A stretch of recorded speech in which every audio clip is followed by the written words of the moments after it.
Mina isiklikult ei ole kohanud ühtegi stsenaristi, kes teeks oma tööd näiteks klaaskuuli või tarokaartide abil.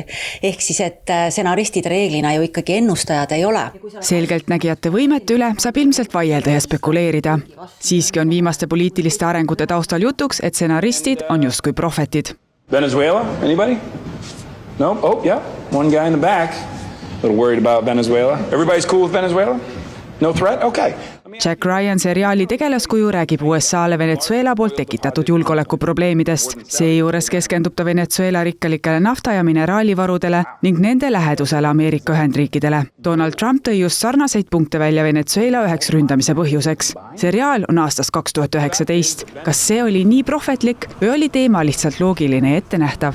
Tegelikult, kes natukene jälgivad Ameerikate poliitikat, ega see ei ole ju ka väga keeruline asi, mida niimoodi pakkuda, et Ameerika Ühendriigid on ju maavaradele erinevates riikides iseenesest ihunud ammast ja seda, kus on sellistes poliitilistes põnevikes mainitud sissetungi kuskile või mingit konflikti niimoodi ette, et seda on ikka juhtunud. Kas ennustused, lihtsalt õnn või puhas teooria? Tõenäosus, et filmilinale pandu reaalsuseks saab, on siiski pigem väike. Sarri on ju sadu ja neile tehakse väga palju osasid, et üks kõige lihtsam näide on Simpsoneid, mida on tehtud, eks ole, üle 800 osa vist, et kui sinna piisavalt palju genereerida igasuguseid selliseid naljakaid juhtumisi, siis mõned lähevad lõpuks ka täide. Näiteks mingisuguse ulmelise pisiku levik, mida nähti kui COVID-19 pandeemia ennustusena või Lady Gaga esinemine Superbowlil. Või näiteks Donald Trumpi presidendiks saamine. Presidendi ennustamist on aga ka Eestis ette tulnud. Kui mäletate, siis oli selline sari nagu Alpimaja meil millalgi eetris ja Anu Lamp kehastas presidenti, kelle nimi oli Kersti.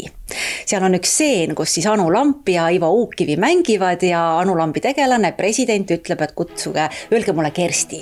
Et kõik ütlevad mulle Kersti. See oli 4 aastat enne seda, kui me saime endale presidendi, kelle eesnimi oli Kersti. Enamasti ei mõtle seriaalide ja filmide tegijad skripti kirjutades sellele, et see nüüd saab reaalsuseks. Aga kui see ulme, mille nad on välja mõelnud, üks hetk siiski reaalsuseks saab, siis on ka nemad tihtipeale ise üllatunud. Ma võin öelda või tuua sellise hea näite, et kui me tegime filmi nimega Õigus õnnele, kus siis Eeva Püssa kehastab Paldiski koolikokka, kes võidab lotoga ootamatult jackpoti 10 miljonit eurot.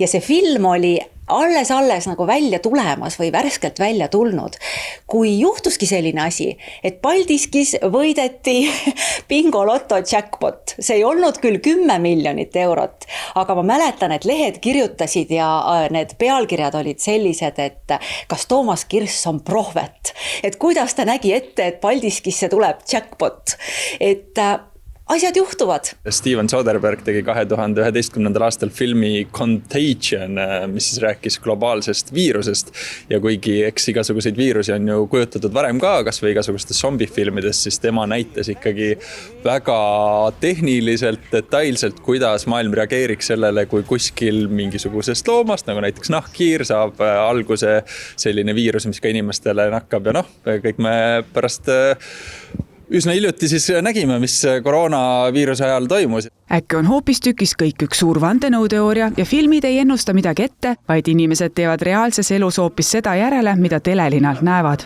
Nad ei ennusta tulevikku ette, vaid nad pakuvad midagi, mida keegi võtab üle.